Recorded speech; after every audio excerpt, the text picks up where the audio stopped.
नमस्कार।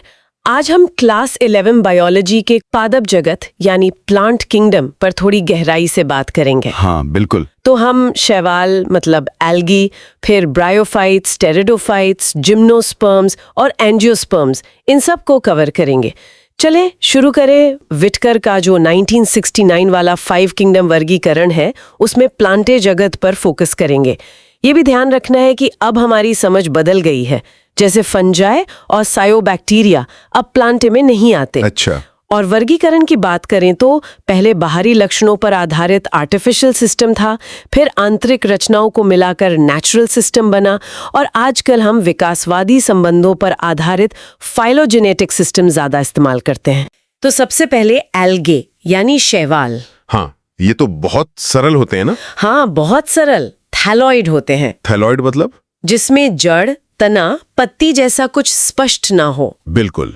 और ऑटोट्रॉफिक होते हैं, मतलब अपना खाना खुद बनाते हैं, और ज्यादातर पानी में मिलते हैं। एक्वाटिक। हाँ, एक्वाटिक। यूकैरियोट्स। ओके। ये यूनिसेलुलर भी हो सकते हैं। हाँ। जैसे क्लैमिडोमोनस। हाँ, एक कोशिकीय जैसे क्लैमिडोमोनस, या फिर कलोनियल मतलब समूह में जैसे वॉलवॉक्स। और बहुकोशिकीय मल्टीसेलुलर भी होते हैं, जैसे बड़े समुद्री शैवाल जिन्हें केल्प्स कहते हैं। अच्छा, और इनका वर्गीकरण कैसे करते हैं? वो मुख्यतया पिगमेंट्स यानी वर्णक, स्टोर्ड फूड यानी संग्रहित भोजन, हाँ। और कोशिका भित्ति यानी सेल वॉल के आधार पर होता है। मुख्य तौर पर 3 मुख्य वर्ग हैं।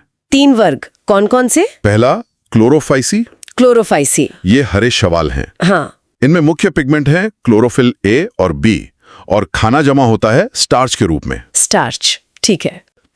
इनमें क्लोरोफिल ए और सी के साथ साथ फ्यूकोजैंथिन होता है, जो इन्हें भूरा रंग देता है। खाना जमा होता है लेमिनेरिन या मैनिटोल के रूप में, और इनकी सेल वॉल में एल्जिन भी होता है। एल्जिन, ये नाम सुना है। और तीसरा? तीसरा है रोडोफाइसी, लाल शैवाल। इनमें क्लोरोफिल ए और डी के साथ फाइकोएरिथ्रिन होता है, जिससे लाल रंग आता है। खाना जमा होता है फ्लोरिडियन स्टार्च के रूप में। और एक खास बात, इनमें फ्लैजिला नहीं होते। फ्लैजिला नहीं होते, दिलचस्प। अच्छा, इनमें प्रजनन कैसे होता है? 3 तरीकों से होता है। वेजिटेटिव या कायिक प्रजनन, जैसे फ्रैगमेंटेशन या विखंडन से। एसेक्सुअल प्रजनन वो खास तरह के स्पोर्स से होता है, जिन्हें ज़ूस्पोर्स कहते हैं। ये चल सकते हैं। ज़ूस्पोर्स, ठीक है। और सेक्सुअल लैंगिक प्रजनन भी होता है। इसमें गैमेट्स के मिलने के आधार पर 3 तरह का हो सकता है। आइसोगैमी, जिसमें मिलने वाले गैमेट्स एक जैसे होते हैं, समान गैमीट। हाँ। फिर अनैसोगैमी, जिसमें वो अलग अलग आकार के होते हैं।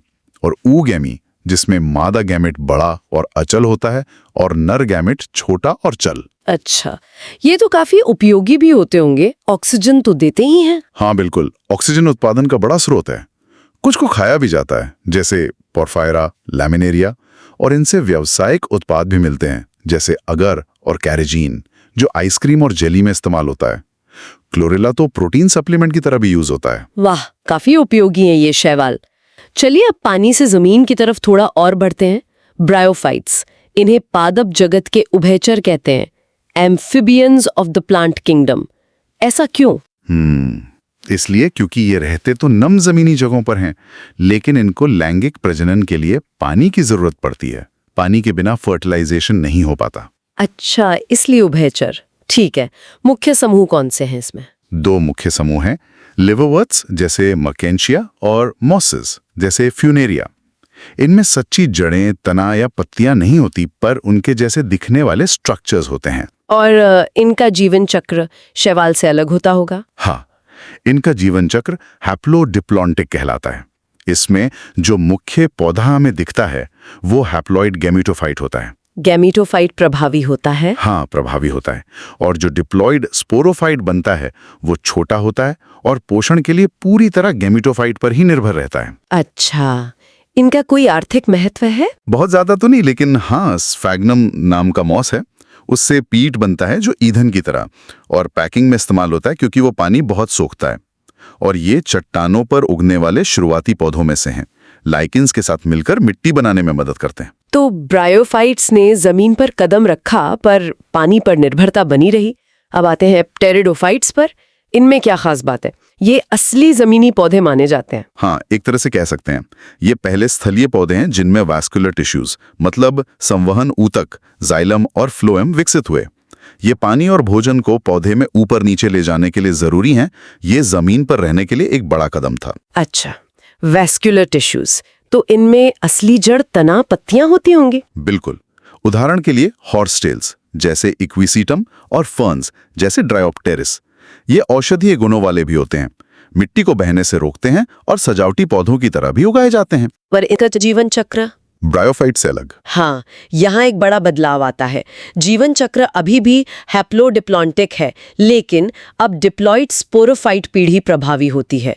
जो मुख्य पौधा हमें दिखता है वो स्पोरोफाइट होता है। स्पोरोफाइट प्रभावी हो गया। और गैमीटोफाइट? गैमीटोफाइट छोटा होता है, ज्यादातर स्वतंत्र होता है और उसे प्रोथैलस कहते हैं। पत्तियों की बात करें तो कुछ में छोटी पत्तियां होती हैं, माइक्रोफिल्स जैसे सेलेजनेला में, और कुछ में बड़ी पत्तियां, मैक्रोफिल्स जैसे फर्न में। एक और बात सुनिए, होमोस्पोरस और हेट्रोस्पोरस, ये क्या है? हाँ, ये स्पोर्स से जुड़ा है। ज्यादातर टेरिडोफाइट्स होमोस्पोरस होते हैं, मतलब एक ही तरह के स्पोर बनाते हैं। लेकिन कुछ जैसे सेलेजनेला और सैल्विनिया हेटेरोस्पोरस होते हैं। वो दो तरह के स्पोर बनाते हैं, छोटे माइक्रोस्पोर्स जो नर गैमेटोफाइट बनाते हैं और बड़े मेगास्पोर्स जो मादा गैमेटोफाइट बनाते हैं। हेट्रोस्पोरी, दो तरह के स्पोर्स, इसका क्या महत्व है? ये बहुत महत्वपूर्ण है। हेट्रोस्पोरी को सीड हैबिट यानी बीज बनाने की प्रवृत्ति की ओर पहला कदम माना जाता है, क्योंकि इसमें मादा गैमेटोफाइट बड़े स्पोर के अंदर ही जनक स्पोरोफाइट पर ही कुछ समय तक रहता है। वहीं फर्टिलाइजेशन होता है और भ्रूण का विकास शुरू होता है। ये बीज बनने जैसा ही है। अच्छा, ये तो वाकई विकास का एक अहम मोड़ लगता है। चलिए अब आते हैं जिम्नोस्पर्म्स पर। इनके नाम का मतलब है नग्न बीज, नेकेड सीड्स। ऐसा क्यों कहा जाता है? इसलिए क्योंकि इनके जो ओव्यूल्स होते हैं, जो बाद में बीज बनते हैं, वो किसी ओवेरी या अंडाशय के अंदर बंद नहीं होते। वो पौधे की सतह पर जैसे पत्तियों पर या कोन्स में खुले रहते हैं। इसीलिए बीज भी नग्न होते हैं, फल से ढके नहीं होते। अच्छा, कोई फल नहीं बनता। उदाहरण क्या है इनके? जड़ों के साथ फंगस का सहजीवन होता है जिसे माइकोराइजा कहते हैं, जैसे पाइनस में। और साइकस में खास तरह की कोरोलॉइड रूट्स होती हैं जिनमें नाइट्रोजन फिक्स करने वाले बैक्टीरिया रहते हैं। और पत्तियां? अक्सर सुई जैसी होती हैं, सुनाएं। हाँ, कई जिम्नोस्पर्म में पत्तियां तापमान, हवा, पानी की कमी झेलने के लिए अनुकूलित होती हैं। जैसे सुई जैसी पत्तियां सतह क्षेत्र कम करती हैं। ये सभी हेट्रोस्पोरस होते हैं। नर और मादा गैमेटोफाइट्स बनाने वाले स्पोर्स अलग अलग होते हैं और ये अक्सर कोन्स या स्ट्रोबिली में बनते हैं। आर्थिक रूप से कितने महत्वपूर्ण हैं ये? काफी महत्वपूर्ण है। इनसे इमारती लकड़ी मिलती है, खासकर सॉफ्टवुड, जिससे कागज बनता है। कई सजावटी पौधे भी इसी समूह के हैं। कुछ दवाएं भी मिलती हैं, जैसे कैंसर के इलाज में काम आने वाला टैक्सोल एक जिम्नोस्पर्म से मिलता है, और एफिड्रिन भी। बहुत खूब। और अब आखिर में सबसे विकसित और सबसे ज्यादा पाए जाने वाले पौधे एंजियोस्पर्म्स, यानी फ्लावरिंग प्लांट्स या पुष्पी पादप। हाँ, ये वो पौधे हैं जिनमें फूल खिलते हैं और जिनके बीज फलों के अंदर सुरक्षित रहते हैं। ये पादप जगत का सबसे बड़ा और सबसे विविध समूह है। सबसे छोटे पौधे वोल्फिया से लेकर 100 मीटर से भी ऊंचे यूकैलिप्टस तक सब इसी में आते हैं। फूल इनके विशेष प्रजनन अंग हैं। और इन्हें दो मुख्य वर्गों में बांटा जाता है ना, डाइकोटिलिडॉन्स और मोनोकोटिलिडॉन्स। बिल्कुल। डाइकोटिलिडन्स यानी द्विबीजपत्री, जिनके बीज में 2 कोटिलिडन्स होते हैं, जैसे चना, मटर, आम। और मोनोकोटिलिडन्स यानी एक बीजपत्री, जिनके बीज में एक ही कोटिलिडोन होता है, जैसे गेहूं, चावल, मक्का, घास। इनमें पत्तियों की शिराओं, जड़ों और फूलों की संरचना में भी अंतर होता है। इनका महत्व तो खैर बताने की जरूरत ही नहीं। खाना, चारा, ईंधन, दवाएं, रेशे, सब कुछ तो इन्हीं से मिलता है। सही कहा। इनका जीवन चक्र डिप्लॉन्टिक होता है, मतलब मुख्य पौधा पूरी तरह से डिप्लॉइड स्पोरोफाइट होता है और गैमेटोफाइट पीढ़ी बहुत ही छोटी और पूरी तरह स्पोरोफाइट पर निर्भर होती है। तो हमने एक तरह से पौधों के विकास का पूरा सफर देखा। सरल जलीय शैवाल से शुरू होकर ब्रायोफाइट्स ने जमीन पर कदम रखा, टेरिडोफाइट्स में वैस्कुलर टिश्यू आए, जिम्नोस्पर्म में बीज बने लेकिन नग्न रहे, और फिर एंजियोस्पर्म में फूल और फल विकसित हुए। इस पूरे विकास में जीवन चक्र में एक पैटर्न दिखता है ना, पीढ़ी एकांतरण का। बिल्कुल सही। सभी पौधों में ऑल्टरनेशन ऑफ जनरेशंस होता है, मतलब हैप्लॉइड गैमेटोफाइट और डिप्लॉइड स्पोरोफाइट पीढ़ियां एक के बाद एक आती हैं। लेकिन विकास के क्रम में इनका महत्व बदलता गया। कैसे? देखिए, शैवाल और ब्रायोफाइट्स में गैमेटोफाइट पीढ़ी ज्यादा प्रमुख, ज्यादा समय तक रहने वाली होती है। जीवन चक्र हैप्लॉन्टिक या हैप्लोडिप्लॉन्टिक हो सकता है, जहां गैमेटोफाइट प्रभावी है। फिर टेरिडोफाइट से स्पोरोफाइट पीढ़ी प्रभावी होनी शुरू होती है। हालांकि गैमेटोफाइट अभी भी स्वतंत्र हो सकता है। हैप्लोडिप्लॉन्टिक, जहां स्पोरोफाइट प्रभावी। और जिम्नोस्पर्म और एंजियोस्पर्म में? इनमें तो स्पोरोफाइट पीढ़ी पूरी तरह प्रभावी होती है। मुख्य पौधा स्पोरोफाइट ही होता है। गैमेटोफाइट बहुत छोटा, कुछ कोशिकाओं का और पूरी तरह पोषण के लिए स्पोरोफाइट पर निर्भर होता है। इनका जीवन चक्र डिप्लॉन्टिक कहलाता है। तो ये स्पोरोफाइट का प्रभावी होना जमीन पर जीवन के लिए जरूरी था? हाँ, ये एक बहुत बड़ा अनुकूलन था। डाइप्लॉइड होने से दो फायदे हुए। एक तो आनुवांशिक विविधता बढ़ी, क्योंकि हर जीन की 2 कॉपी होती हैं। दूसरा, अगर एक कॉपी में कोई गड़बड़ी हो तो दूसरी उसे संभाल सकती है, जिससे पौधा खराब परिस्थितियों को बेहतर झेल पाता है। इसलिए स्थलीय जीवन के लिए स्पोरोफाइट का प्रभुत्व एक विकासवादी रुझान दिखाता है। समझ गए। तो ये थी पादप जगत की एक संक्षिप्त यात्रा, जिसमें हमने मुख्य समूहों, उनकी विशेषताओं, खासकर अंग्रेजी टर्म्स और उनके मतलब, और उनकी जीवन चक्र के विकास को समझने की कोशिश की। सरल से जटिल तक का ये सफर वाकई कमाल का है। हाँ, सच में अद्भुत है। और जाते जाते एक सवाल छोड़ जाते हैं सोचने के लिए।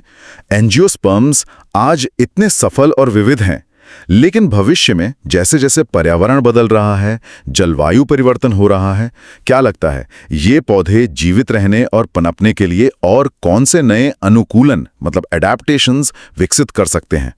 ये तो सोचने वाली बात है। भविष्य में पौधे कैसे बदलेंगे? इसी विचार के साथ आज की ये चर्चा यहीं समाप्त करते हैं।